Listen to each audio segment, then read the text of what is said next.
Hello, my name is Dr. Bryan Rade, and this is a presentation that's looking at a review of the scientific literature on chronic Lyme disease to date. I gave this presentation at an event on Saturday, June 3rd, 2017 in Halifax, Nova Scotia, and it was an event that was associated with a movement called VOCAL, which is an acronym for Voices of Canadians About Lyme.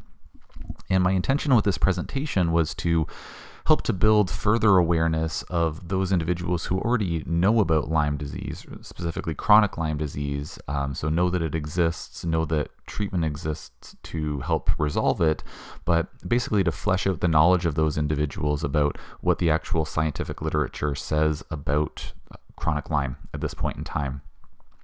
One of the big challenges that we have in Canada and also in the United States, and I'm sure some other parts of the world as well, is that a lot of people who are suffering from Lyme or have family members who are suffering from Lyme, or clinicians like myself who see a lot of patients in our practice and we say, turns out that you actually have chronic Lyme.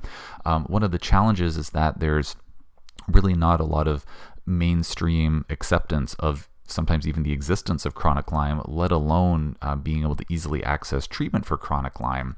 And in my opinion, I think one of the reasons that's the case is we don't have really foolproof research findings saying that, yes, we definitely know how to treat chronic Lyme. I know how to treat chronic Lyme in my practice. Other clinicians know how to treat chronic Lyme as well. And there's a variety of approaches that can work for patients.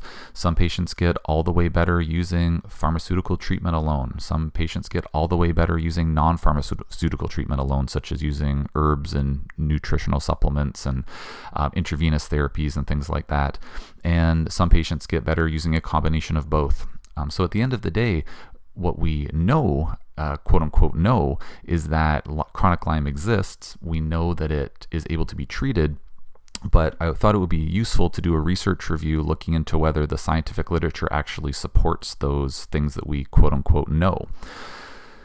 The scientific literature, as I'm going to get into, it strongly supports the knowledge that yes, chronic Lyme exists. And one review study that I'll go over very succinctly states that the debate shouldn't be about whether chronic Lyme exists, but rather what do we do about it in terms of optimal treatment.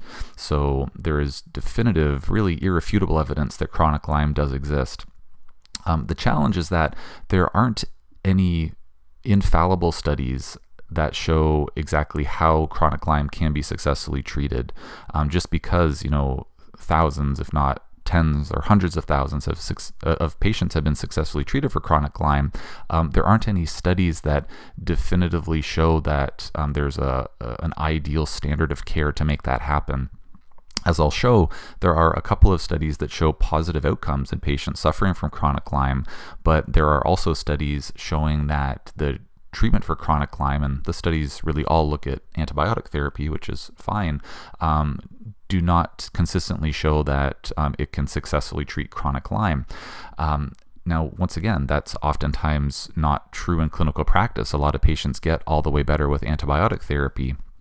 However, say the study designs, the duration of the studies are not reflective of what actually works in clinical practice. But the take-home message, the conclusions of the authors of these studies are basically saying, based on our findings, that longer-term antibiotic therapy is no better than placebo. There's no point in using this therapy. We need to look at other options, and that's not a very constructive, productive conclusion to be making, because we know that this type of therapy can work very well for patients. And so we really need to bridge that research gap. We need studies basically showing that, yes, we actually do know how to successfully treat chronic Lyme, but it's not going to happen for a lot of people in a 3-month study using maybe not the right combination of antibiotics or whatever it happens to be. So I think that it's important for those of us who are familiar with chronic Lyme and either patients who are dealing with it, family members of patients, or clinicians who are on the front lines treating this. I think it's really important for us to know what the research actually says, so that when we're discussing things with policymakers or politicians or the research analysts at Health Canada or the American analog of Health Canada, we I think, need to know what the research says so that we can have the most succinct, cohesive arguments or discussion points laid out so that we can kind of make those views noted in the best way possible. So I'll dive into the research here. One note on this cover slide: the literature, for the most part, tends to refer to chronic Lyme as persistent Lyme, and it's really, at the end of the day, semantics. But if you're watching this presentation and you hear about persistent Lyme, just know that it's exactly the same thing as chronic Lyme. So I tend to refer to it as persistent Lyme in this presentation. And also, I'd like to just make a quick acknowledgement to my residents, Dr. David Collings and Dr. Cheryl Carthouse, who helped to compile some of the research for this presentation, and thank you for that. One thing that is exciting that actually was released just a few days before I gave my presentation in early June of 2017, in Canada at least, is this document, Lyme Disease in Canada, a Federal Framework. This document was released, and essentially it talks about basically the issue that, okay, chronic Lyme exists, but we need more information about the best ways to approach it and address it, etc. This is a link to the website that basically you can access the full document. And one of the other reasons that this document is exciting, and I think important, at least from my perspective, is that a couple of sections of that document talk about the importance of using a collaborative model to help patients who are suffering from chronic/persistent Lyme. And specifically, these are two direct quotes from the paper. And so the first one talking about using a holistic approach where patients and doctors work together, but also facilitating and encouraging traditional and naturopathic practitioners. So in other words, traditional medical doctors and naturopathic practitioners working together with openness and respect. So just the idea that a lot of patients do seem to benefit from having a collaborative approach. As I said earlier, some patients get all the way better with antibiotics, some patients get all the way better with non-pharmaceutical treatments, and some patients get better with a combination of both. And so it's important to have that collaboration so that in case one approach or the other isn't fully addressing the symptoms of a patient, then perhaps the combined approach would be the best thing to work with. The second point there says, what might success look like? And so just the idea of making sure that physicians, really as says here, the entire medical community knows about Lyme disease, that family doctors know how to treat tick bites and Lyme disease symptoms, specialists know about Lyme disease, so specifically infectious disease specialists should know about Lyme disease. Really all specialists, because some patients with really severe, neuroborreliosis or, neurological Lyme, they will go to see a neurologist, and that neurologist really should know about chronic Lyme and what can manifest from it. And then the final point, I'm talking about using multidisciplinary teams, including naturopathic doctors, working together with openness and respect. So just once again, driving home that point that we should really be trying to work together to bring the best results for our patients. In terms of the presentation at hand, I have no financial interests in any topic discussed within this presentation, meaning that I'm not being sponsored by any supplement companies, pharmaceutical companies, labs, medical device manufacturers, anything like that. A quick note about who I am. I have a naturopathic practice in Halifax, Nova Scotia. I have a background in biology with a genetics focus in my undergraduate education program. I went to the Canadian College of Naturopathic Medicine, which is one of the 6 accredited colleges in North America for naturopathic doctor training. In my practice, I specialize in chronic infections like Lyme and co-infections, but I also specialize in treating chronic pain. I use integrative cancer therapies. I treat a lot of individuals with autism, different neurological disorders like MS and ALS and Parkinson's, etc. And I treat virtually anything that's chronic or treatment resistant. I've been working with persistent Lyme for over 6 years as of June of 2017, and at that point I had treated over 450 cases of chronic Lyme and or co-infections. In terms of the presentation outline, so very briefly, Why is research related to Lyme important? What does the literature say about the existence of persistent Lyme, the pharmaceutical treatment of persistent Lyme, and the non-pharmaceutical treatment of persistent Lyme? And when do we need to approach Lyme comprehensively, and how is that done? So that those final 2 bullet points are a departure from the main crux of the talk, which is looking at what the research says about Lyme. And the final section will talk about how in our clinic we approach chronic Lyme in what I feel is a comprehensive way. In general, research is important because it quantifies things. So say with respect to something like Lyme, it can tell us about infection rates. It categorizes things, so it can give us symptom lists.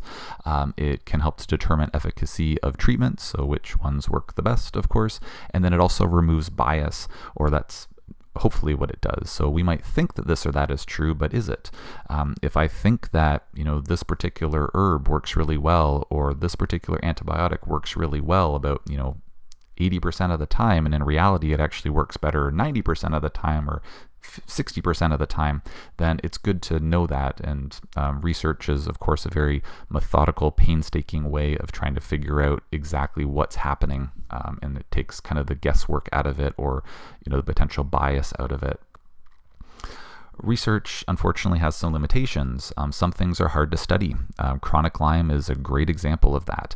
Researchers love it when there's just one variable that we're testing with respect to a given condition. So let's give this one substance, this one herb, this one vitamin, this one antibiotic, and see if it makes all of your symptoms go away.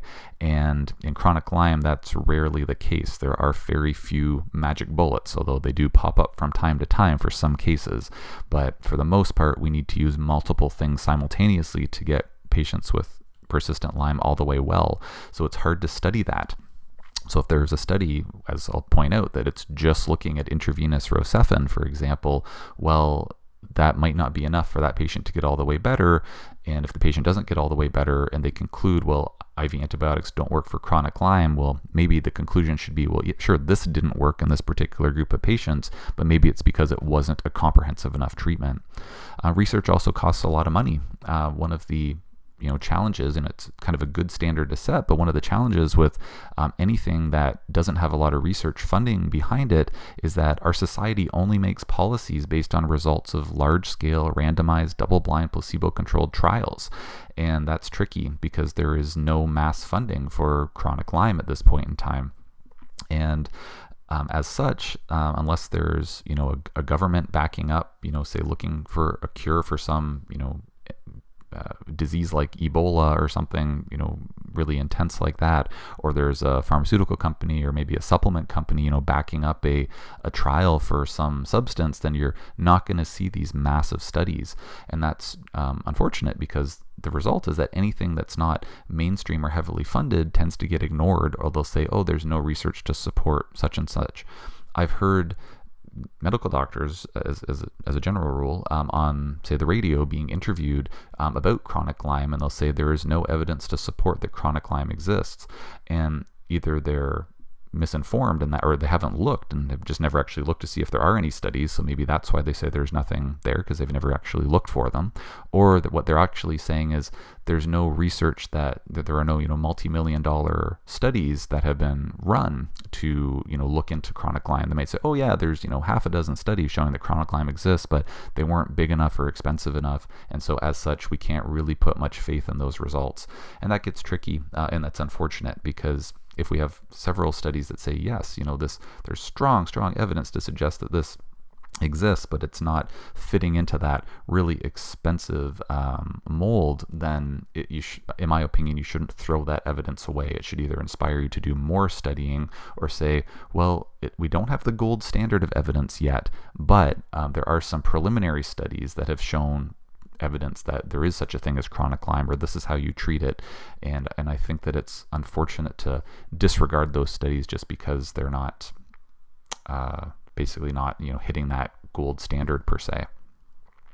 So research is great. I love research. I worked in a cell biology lab for 2 years during my undergraduate education. I ran about, a few hundred Western blots, not on Lyme, but looking at a pancreatitis mouse model. And I love the research process, but it does have these limitations, unfortunately. So my proposal is that if we have better research, specifically about the treatment of Lyme, then that will encourage policymakers to listen to what we have to say. So if we look at the existing research, see what we currently know, and know in quotes again there, so meaning that what we know from a scientific perspective, per se, even though if we know from a experiential perspective that we know how to treat chronic Lyme, that it exists, etc.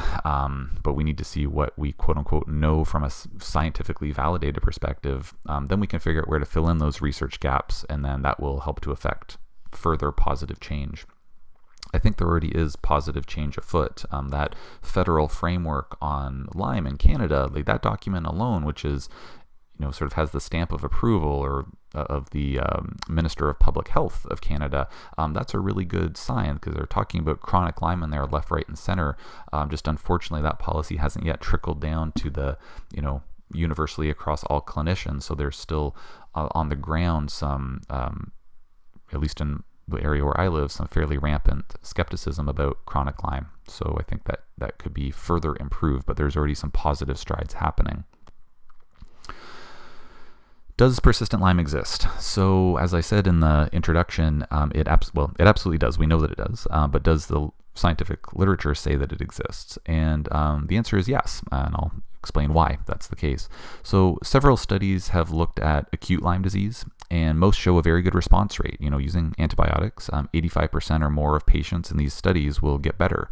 And so that's great. But my question for those studies would be, well, what about the missing 15%? So if 85% get all the way better, but 15% don't on average in these studies, then that means 15% of people didn't get better. So that would become persistent or chronic. So that's a little bit of a extrapolating bit of evidence there. But I think that's important to talk about. An interesting side note, some studies show that up to 50% of treated patients with acute Lyme were seronegative for Lyme. So in other words, they were developing all the symptoms of Lyme. They had likely had an erythema migrans rash, so like the target lesion rash, and so they were treated for Lyme. Their symptoms went away, but when the lab results came back, they came back negative. And so even in acute Lyme, it seems that you don't always have a positive ELISA test or follow-up Western blot test, which is important to note, and we're going to talk about that as it relates to chronic Lyme in just a slide or two. These are several studies just showing how effective the treatment for acute Lyme using antibiotics is.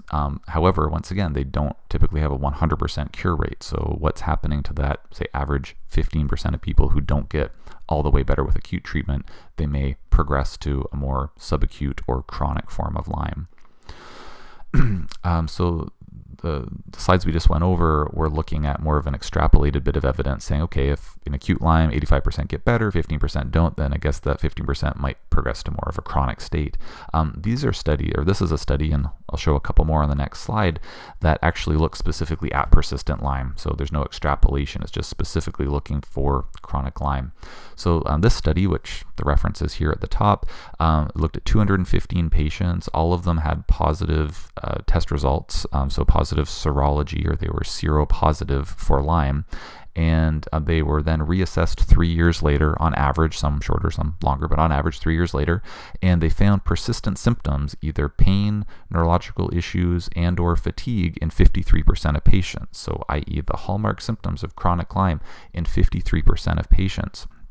So that's telling us that, generally speaking, that having a diagnosis of Lyme once upon a time, there's approximately a 53% chance that chronic symptoms could develop following that. So that's a very compelling study to say, oh, that 53% of people, that's a lot of patients. And interestingly enough, out of these patients, they found the ones who are the most likely to be asymptomatic were those receiving antibiotic treatment within 4 weeks of disease onset. So I've seen many patients who come in saying, I had these classic symptoms of Lyme that started, but I couldn't get anybody to treat me because I was told that Lyme disease doesn't exist or doesn't exist where I live. And so they'd go for, months or years before receiving any proper treatment. And what this study is suggesting is that delaying that treatment likely made it more likely that they would actually develop chronic Lyme.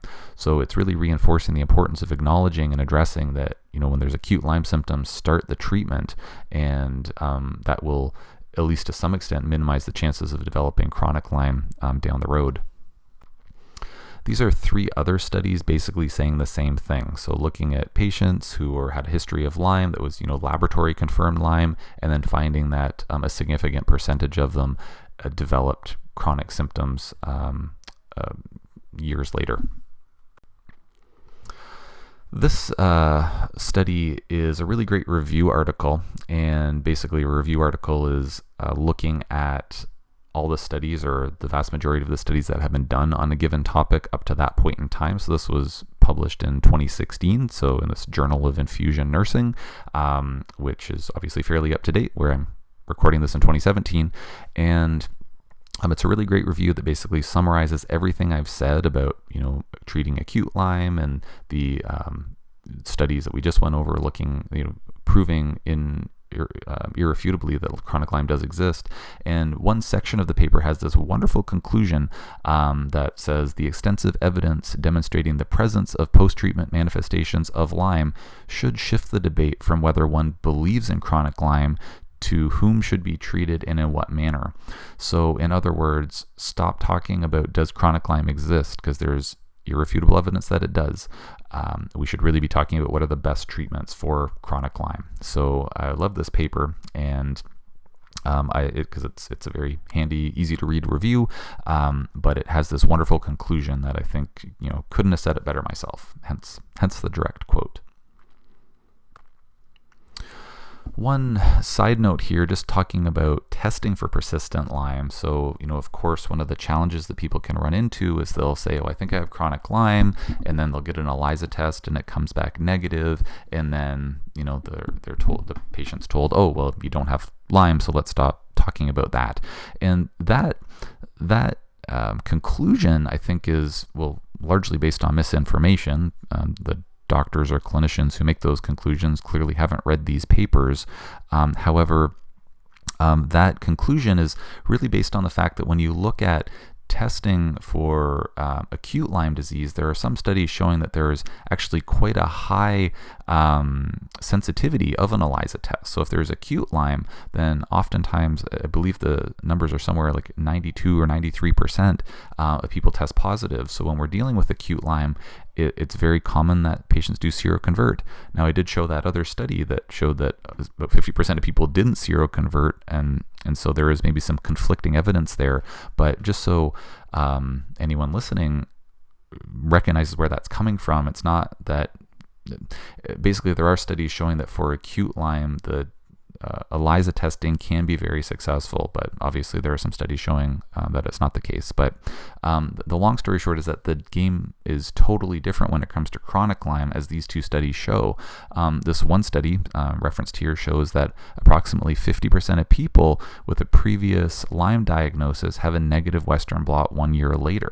So they, had a diagnosis of Lyme, they had positive serology, so, positive Western blot, positive ELISA, and then 1 year later, even though they, whether or not they still had symptoms, they had a negative Western blot 1 year later. So just the idea that you're not going to maintain that long-term serology necessarily a year after having been diagnosed with Lyme. So in other words, the antibodies aren't going to necessarily stick around as they typically do for most other types of infections, or for many infection types. This other study showed that Lyme patients who did not seroconvert, which was about 60% of them, had a worse prognosis than those that did. So in other words, if people, and so once again, in 60% of them, they didn't develop antibodies that were detectable through ELISA or Western blot testing. And so that's a problem as well, because just the idea that if you're suffering from Lyme and you don't seroconvert, and then you're told, oh, you have a negative test, so you don't have Lyme. Well, it doesn't necessarily mean that at all, of course.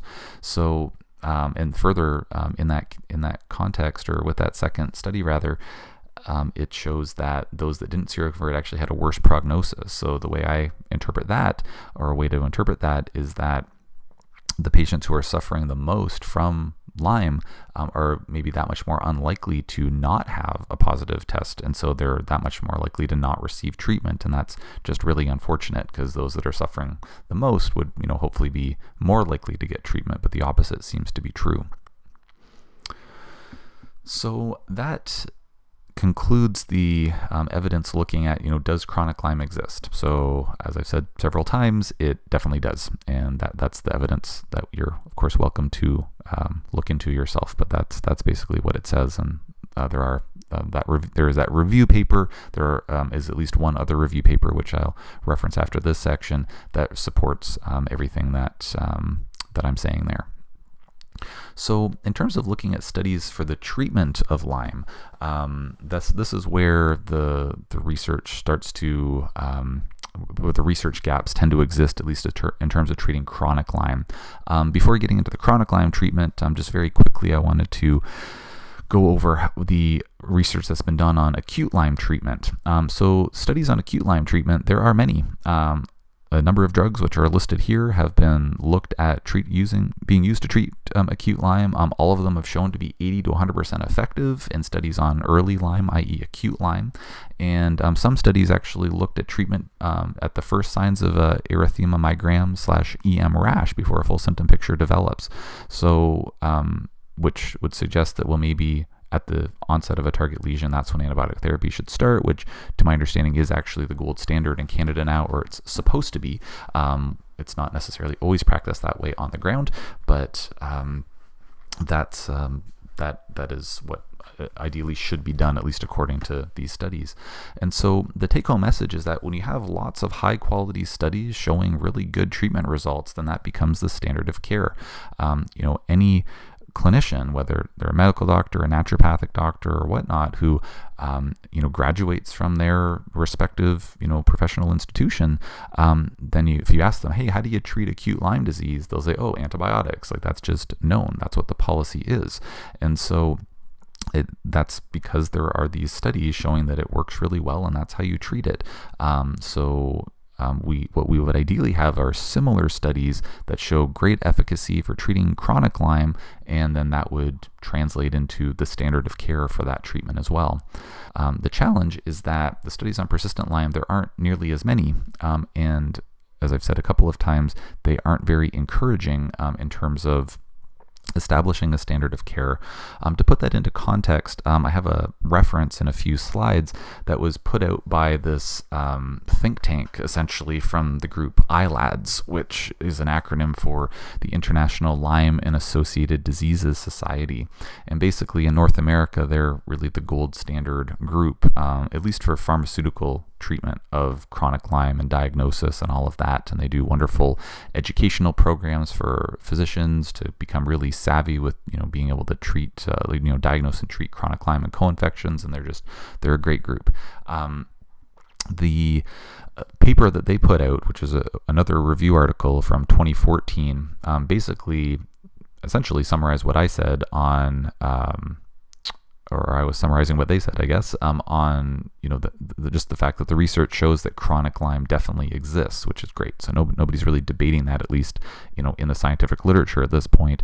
But what they do conclude is that of all the studies that have been done on chronic Lyme, which there have been some, but not a ton, they basically say the evidence for the treatment of chronic Lyme in the scientific literature is very weak. It's either weak or very weak. That's the terminology they use.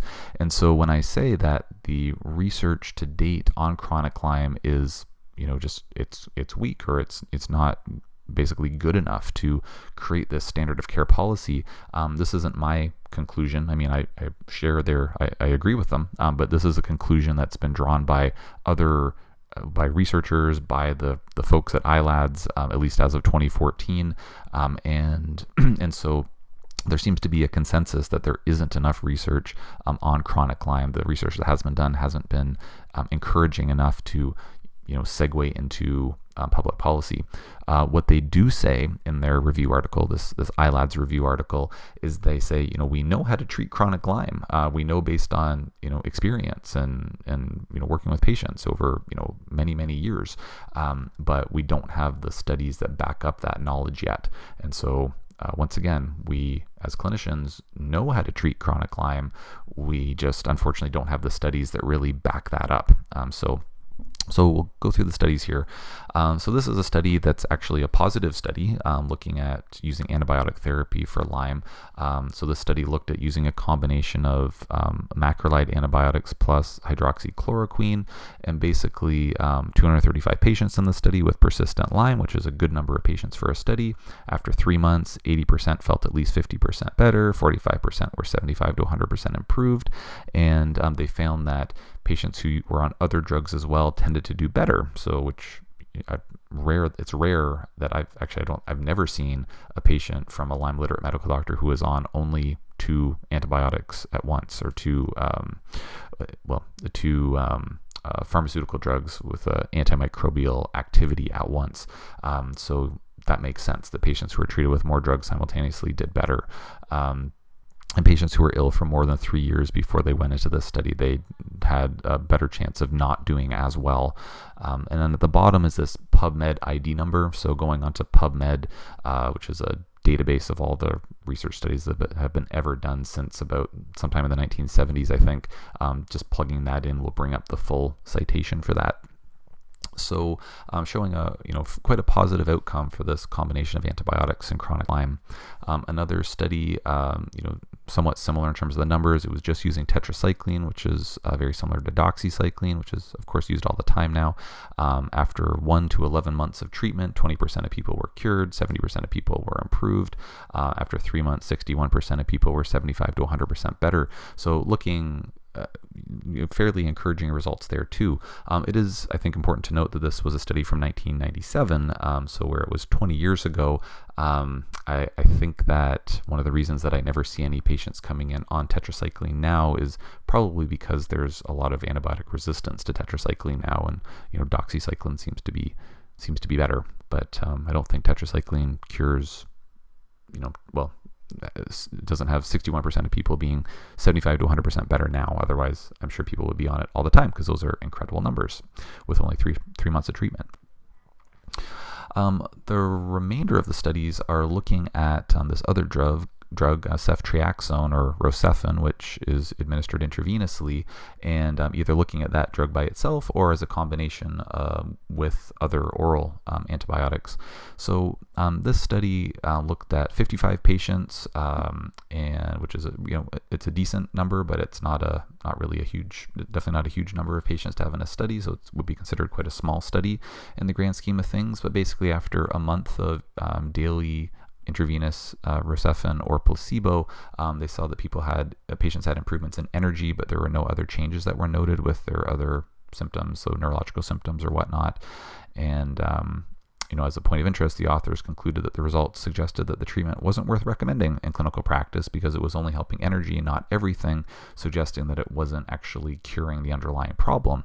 And from their perspective, I can see what they're saying. That I would say, giving people more energy if they've been suffering for months or years.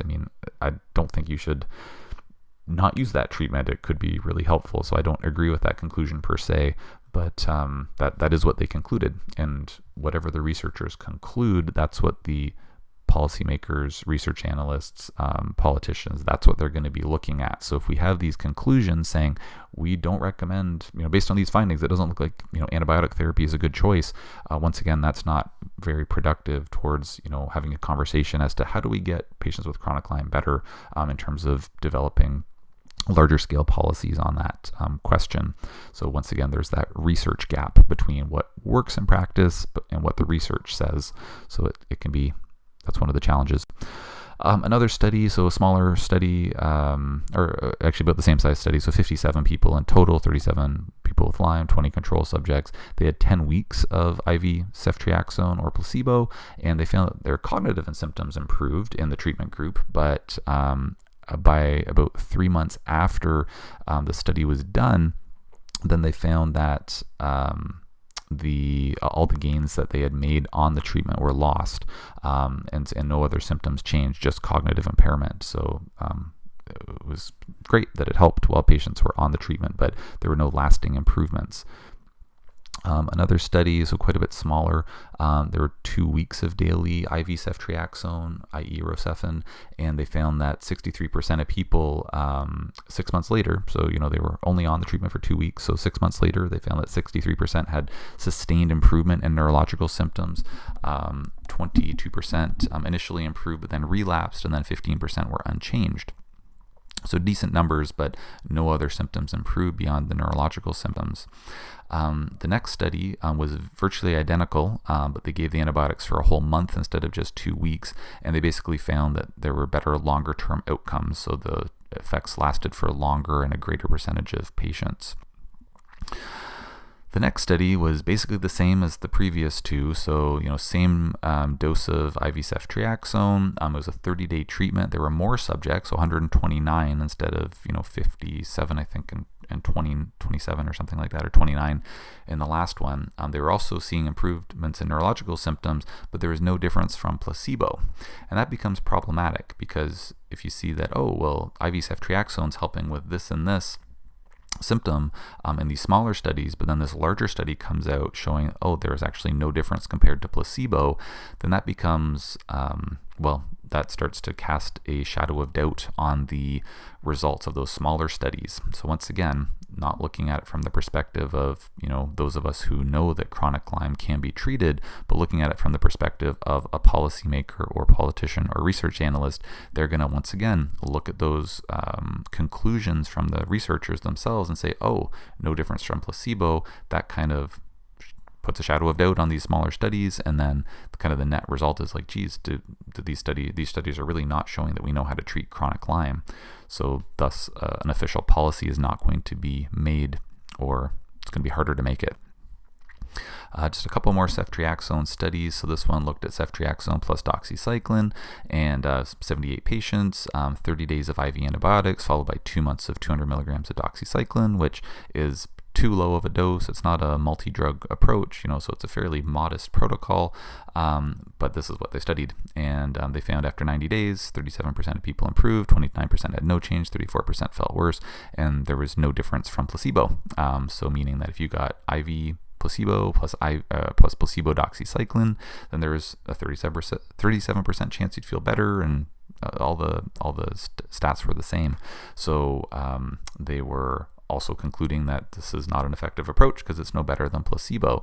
The study was too short. It was a low dose of doxy. It's not a great study by any means, but this is the research that's out there. Once again, this weak research, and it's not showing very favorable outcomes at all.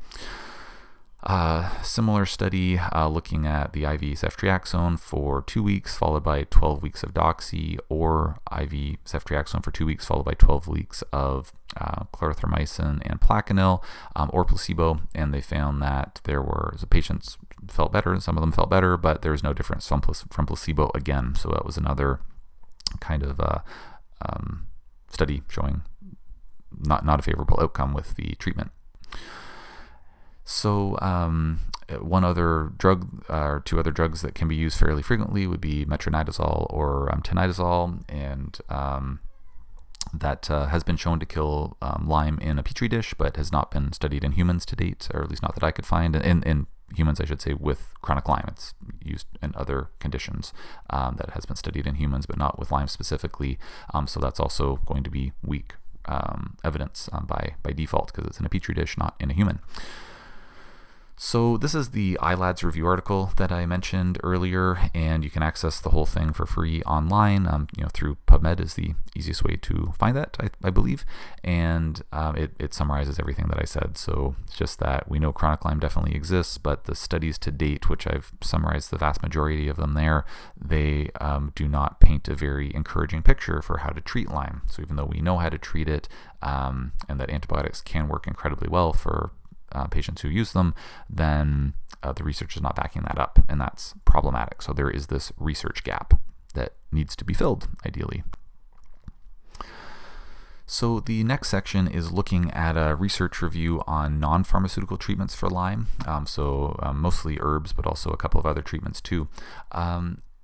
Essentially, virtually all of the studies that have been done that relate to Lyme and co-infections have been done in a petri dish when it comes to these non-pharmaceutical treatments. So where the evidence for pharmaceutical treatments for chronic Lyme is weak or very weak, the evidence for non-pharmaceutical treatments is even weaker than that. So I thought it was, where I'm a naturopathic doctor and we use primarily non-pharmaceutical treatments in our practice, I thought it would be good to show that, hey, we're all dealing with the same problem here. There aren't conclusive literature results showing that, for pharmaceutical treatments, and it's absolutely the same thing with herbs, and the studies are even further behind, so to speak.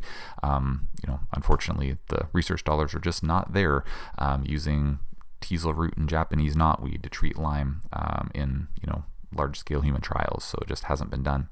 But there is evidence, nonetheless, that these herbs do have an effect against the microorganism in question. So when we study things in a petri dish, then if we see that, hey, this particular herb kills Lyme in a petri dish, well, then we can assume that it might have an effect in the human body.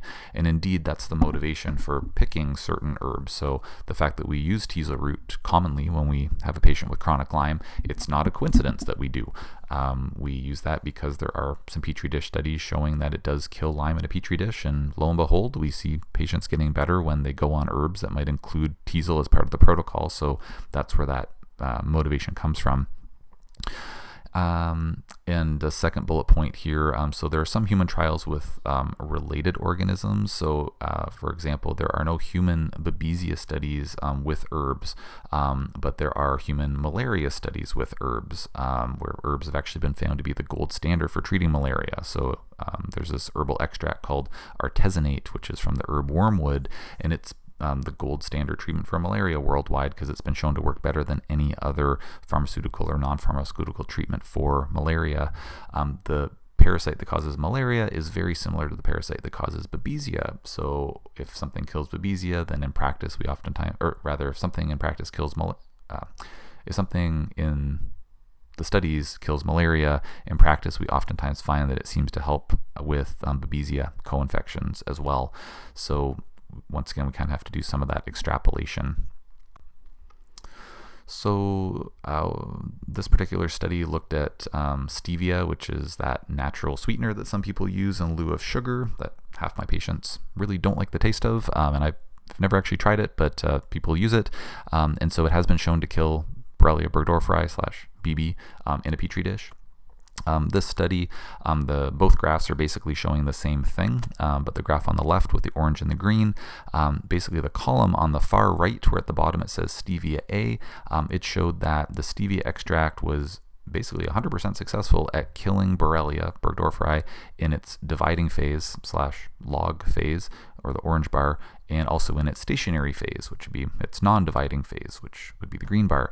So it was 100% successful at that. The column directly to the left of that says doxycycline plus ceftin plus daptomycin, basically shows that statistically it worked just as well. So showing that stevia plus those three drugs together, whether using 3 antibiotics in a petri dish or just stevia, they're both very good at killing Lyme in its dividing and non-dividing phases. All the columns to the left are either looking at standardized like control agents, or say just doxycycline by itself, which was really good at killing Lyme in its dividing phase, but not so much in its stationary phase. Same thing with ceftin. Daptomycin was pretty bad at both, but then all three together were just as good as stevia. So whether everybody should be going on stevia to kill their chronic Lyme, that's a question mark. I don't use it in practice. Some patients go on it and they notice a difference, but this is some research showing that it can help, and I know of some doctors who use it and feel that it helps, but just an example of one of those studies looking at a non-pharmaceutical extract, at least in a petri dish, being very good at killing that Borrelia.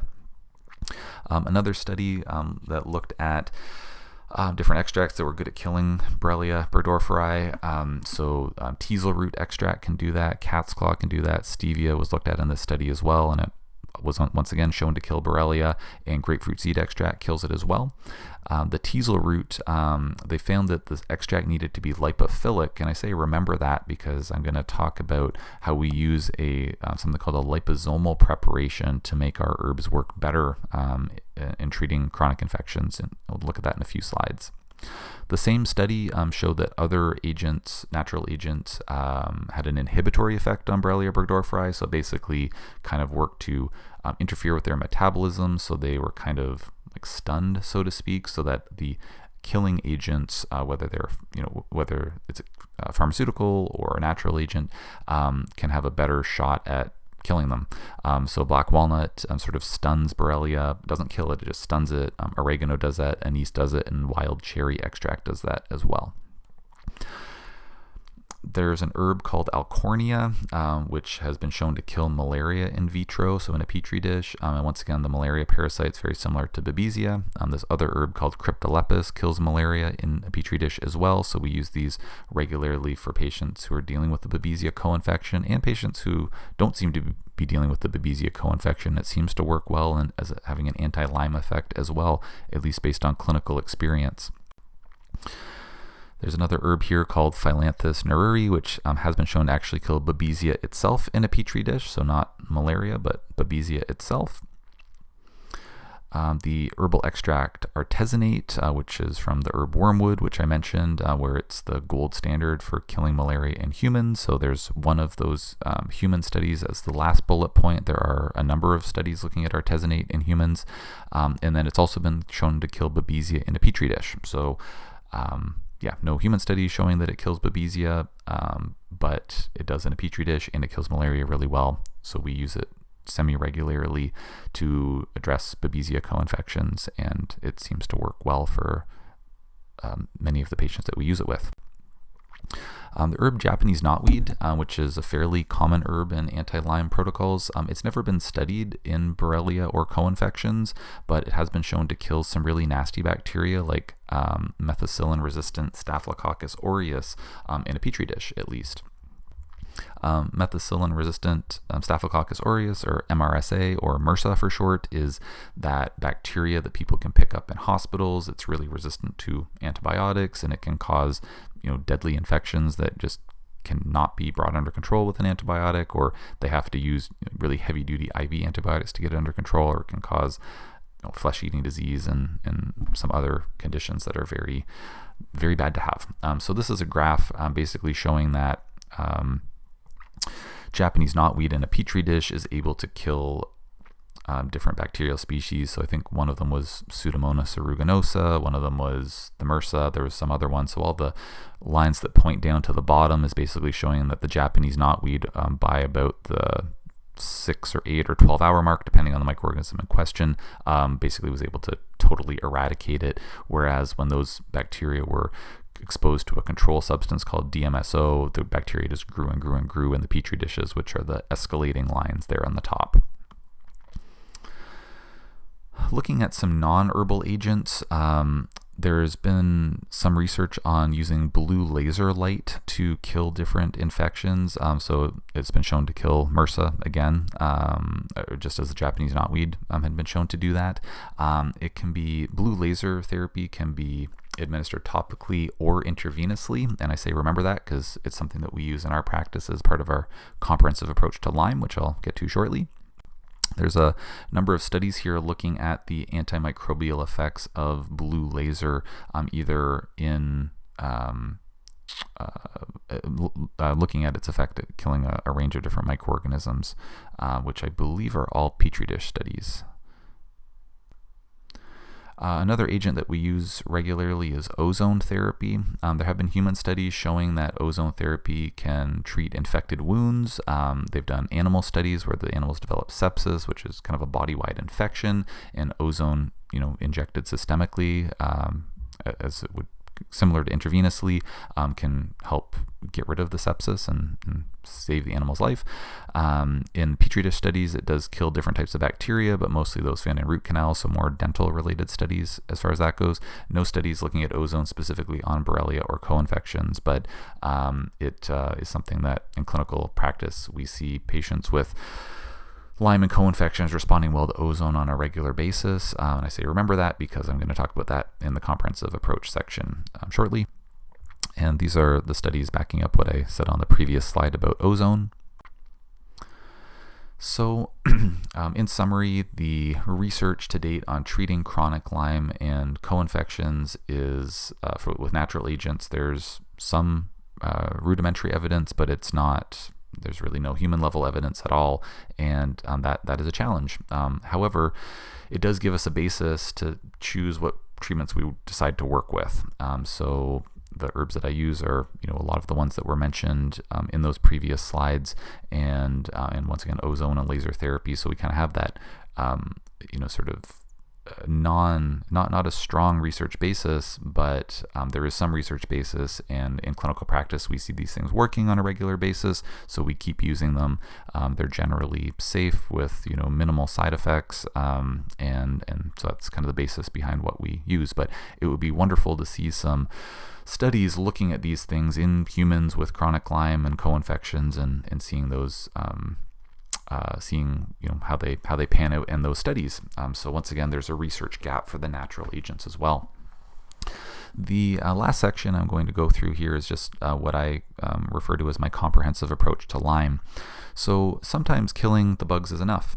We just kill, whether it's with pharmaceuticals or herbs or a combination thereof. The patient gets all the way better, they're good to go, and that's wonderful.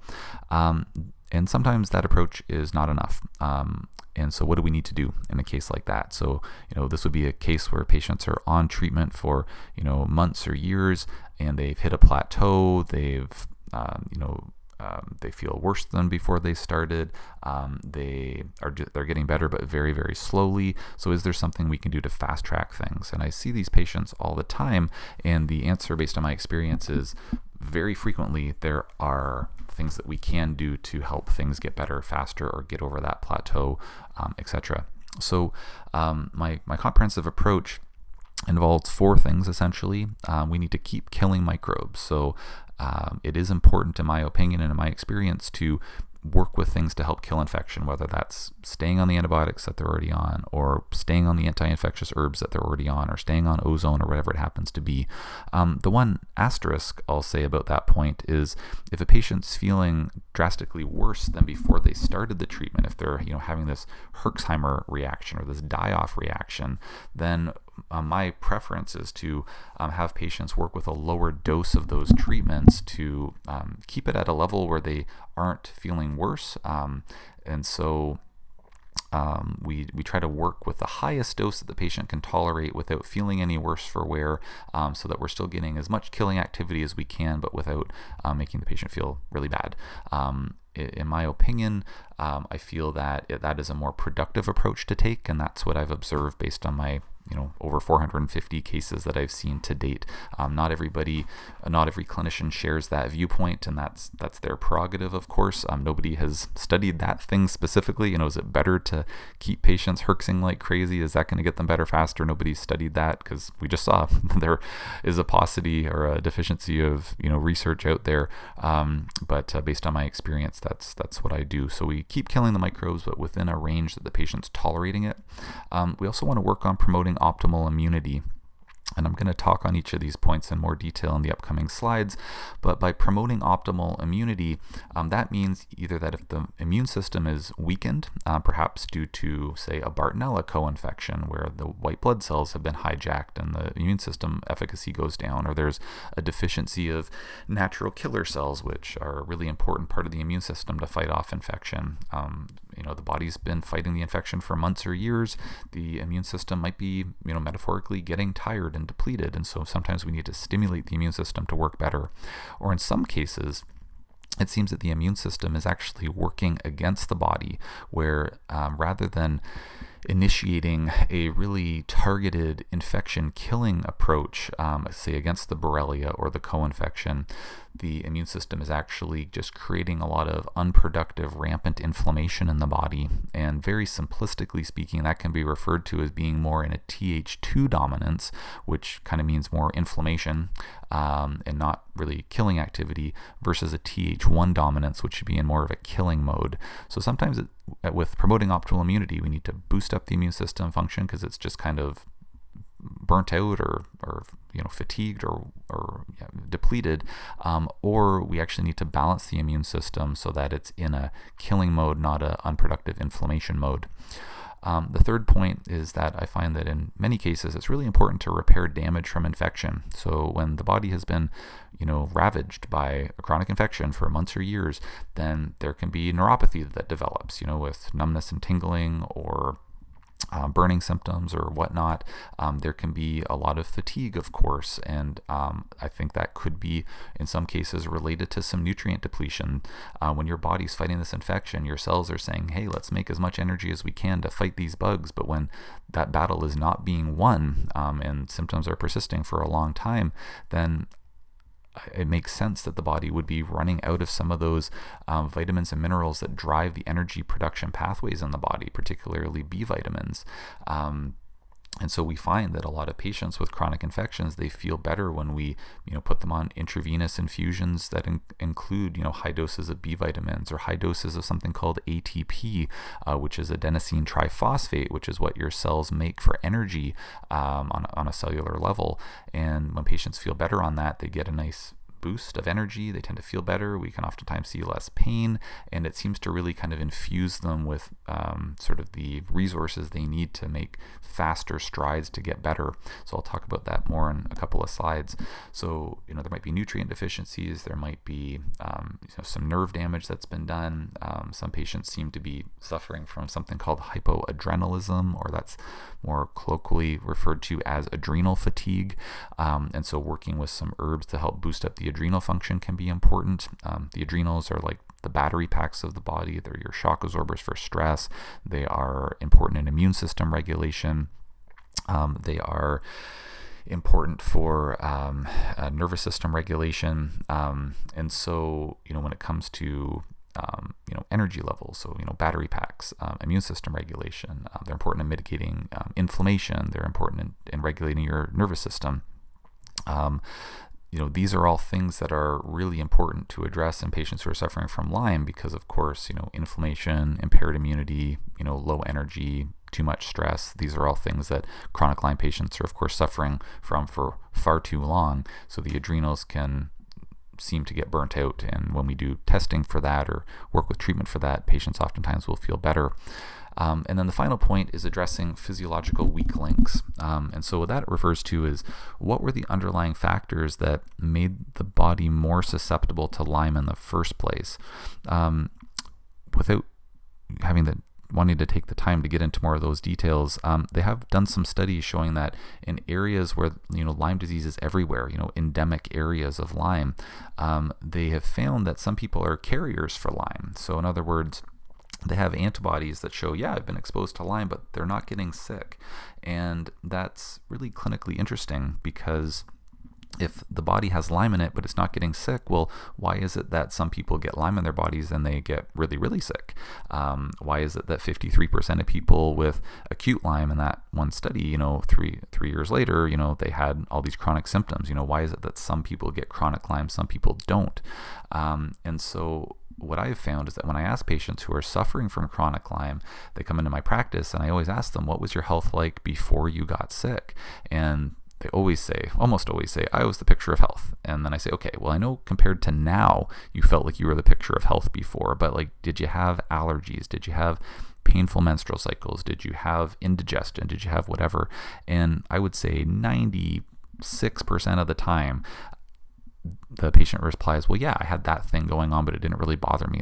I was really burnt out because I had, 6 kids and 3 jobs and, didn't have 2 dimes to rub together. But I felt fine. It's okay, well, maybe your adrenals were just about ready to burn out, or maybe there were some other things going on that were really compromising your physiology in such a way that you were more susceptible to developing Lyme in the first place. And I'll touch on some of those things in a couple of slides.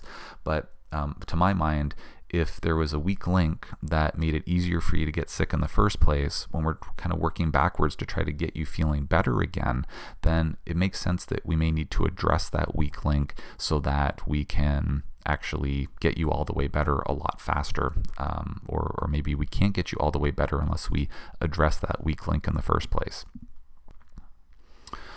In terms of keep killing microbes, so these are, the herbs that we tend to gravitate towards depending on whether it's, Borrelia or a co-infection. And once again, these are the ones that are kind of have the most research backing them up. Other herbs that we might add, or substances we might add in as well, even though there's not necessarily direct evidence that they help to kill Lyme itself or co-infections.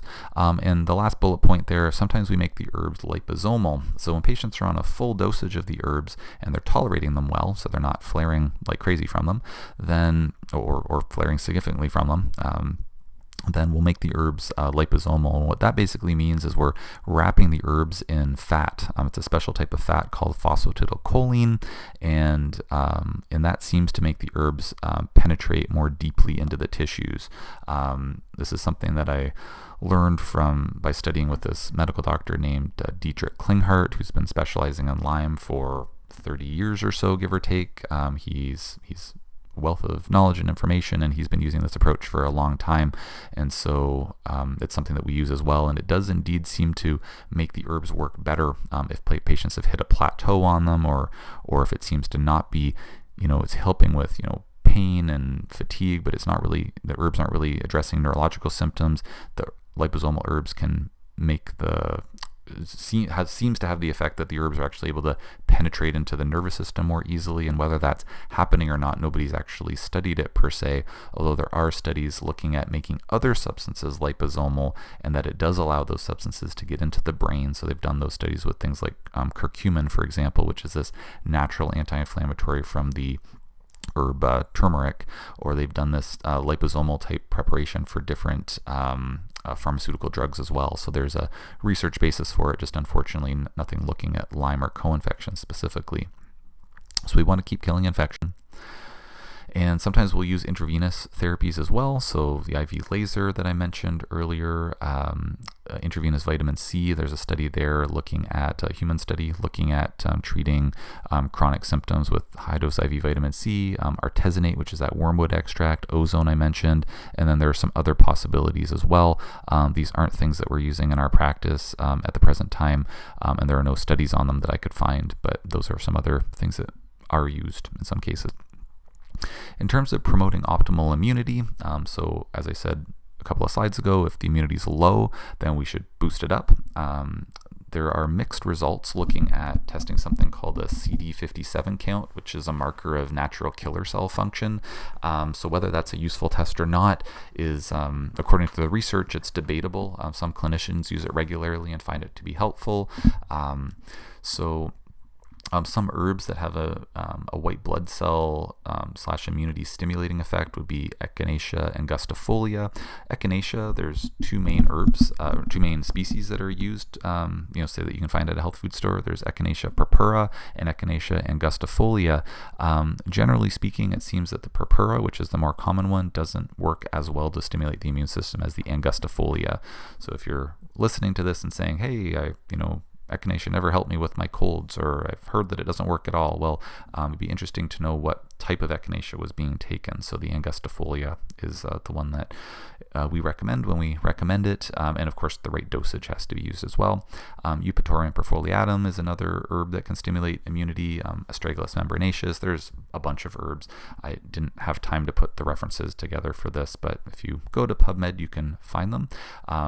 The active form of vitamin B12 can help stimulate white blood cell production, and then intravenous ozone, which I mentioned helps to kill infection. It can also help to boost up natural killer cells, so boosting up immunity in that case. And then if the immunity is off kilter, if it's imbalanced, I mentioned earlier, if it's in kind of a rampant inflammation mode and not in a infection killing mode, then that's not very productive. Stephen Buhner, who's an herbalist and a really, really smart guy, he has a number of books about Lyme and co-infections. They are wonderful. They are all research-based, and he talks about his experiences too, using herbs which are more experiential, except for the limited in vitro research that's been done. They're amazing books, and his co-infection book that's on Bartonella and Mycoplasma, which is another co-infection, talks about this in a lot of detail. So I'm not going to try to reiterate that here, but the long story short is that there are different herbs that are all outlined in his books that can really help to work on this immune system balancing. We also use something called low-dose immunotherapy, which is also on my YouTube channel, and you already know where that channel is because you're watching this on YouTube, but those that were at the presentation didn't necessarily know about my YouTube channel. So low-dose immunotherapy, I would recommend watching that video. It's a video that I produced after speaking on this topic, actually at one of Dr. Klinghart's conferences in May of 2016. It was really fantastic to be able to speak at his conference. Joseph Burrascano of iLads fame was speaking there as well, which was really great to have the opportunity to share a stage with such a figurehead in the chronic Lyme world. So anyways, it was a great conference, and this is I recorded the version of my presentation that I gave there. So low-dose immunotherapy is one of the most successful treatments that I've seen in practice, treating patients with chronic Lyme and co-infections. And yeah, just watch the video, learn all about it, and consider pursuing that if you're suffering from symptoms of chronic Lyme or co-infections. And essentially it's working to try to bring the immune system into balance, because we don't want this rampant, unproductive chronic inflammation in the body.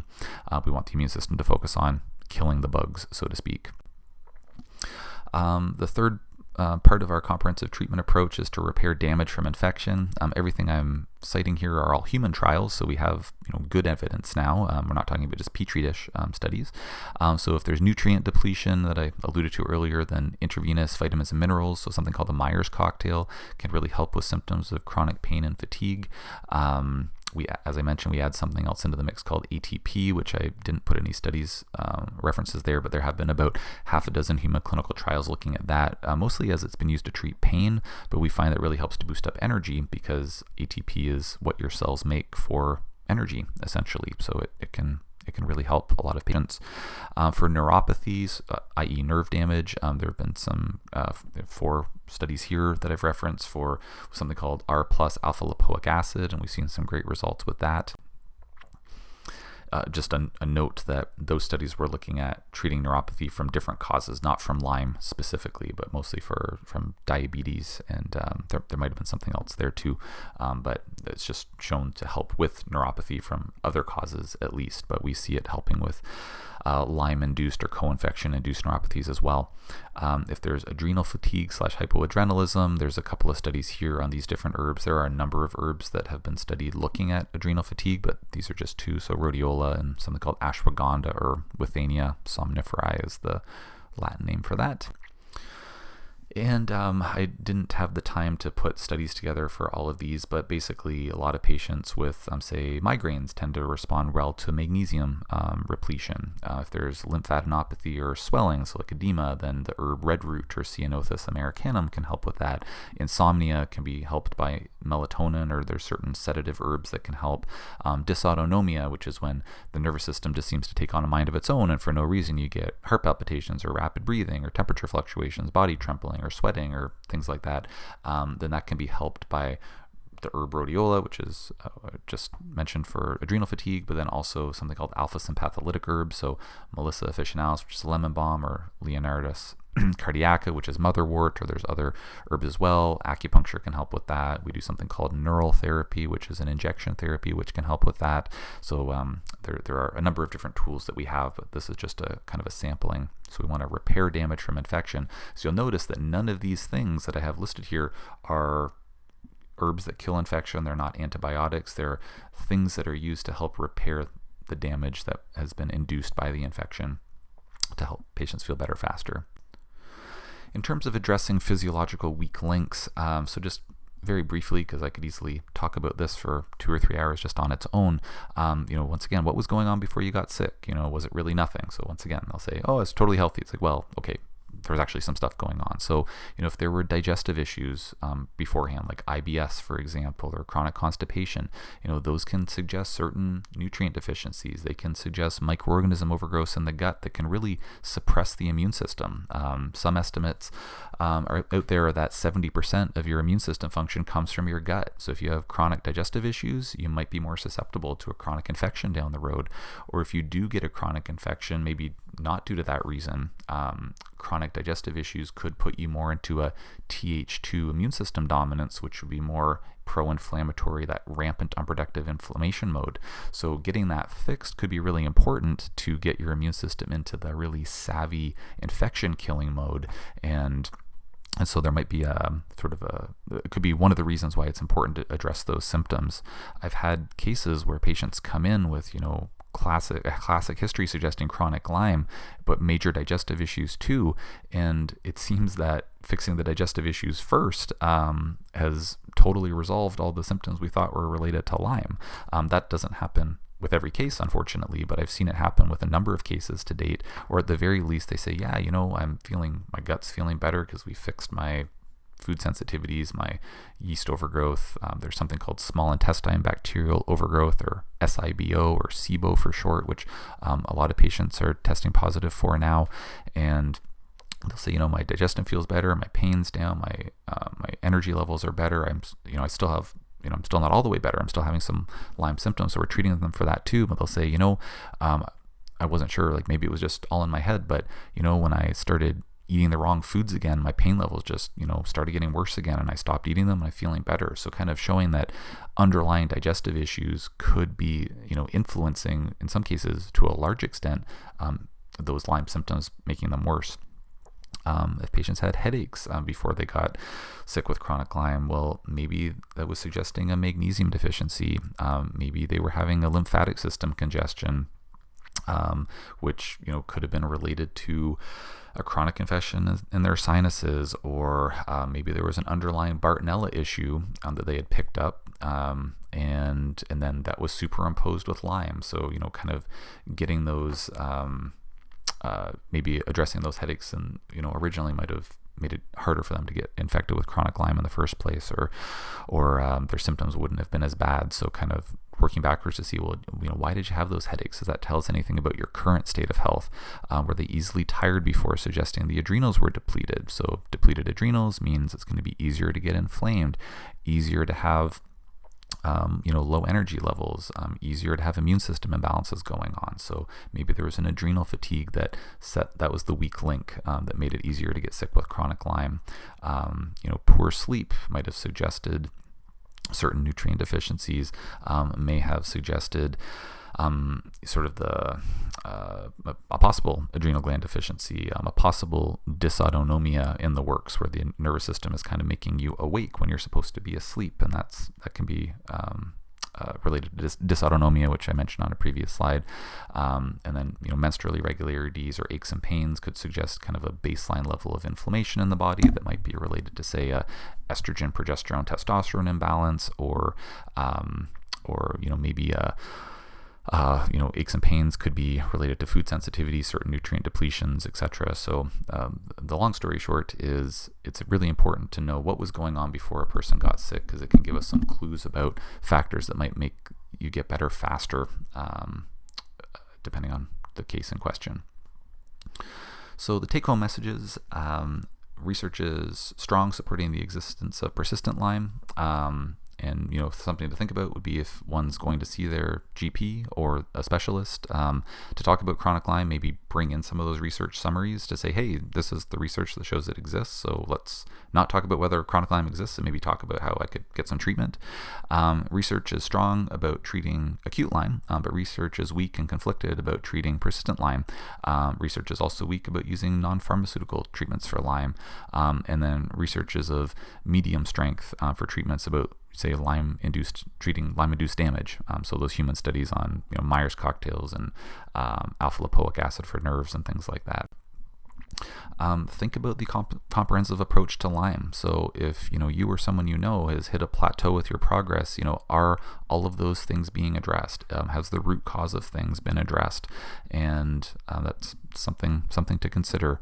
And then just the take-home message from the first part of the talk was, maybe more research would help the Lyme issue further, and maybe focus on outcomes rather than reductionistic treatment. So maybe rather than saying, well, let's try this one antibiotic or this one herb at a time, maybe use a comprehensive approach and say, it's not a one-size-fits-all treatment for everyone, but we ran a study, and 200 people were treated with a variety of methods and they had chronic Lyme and 80% of them got better within 1 to 2 years, that would be really compelling evidence to say, okay, it's not a one-size-fits-all approach, but it can be treated. So let's start looking into those types of treatments to say, great, we know it can be treated. So I hope that this presentation was beneficial for you and informative. And if you are suffering from chronic Lyme or know somebody who is, I hope that you or that person gets better as quickly as possible.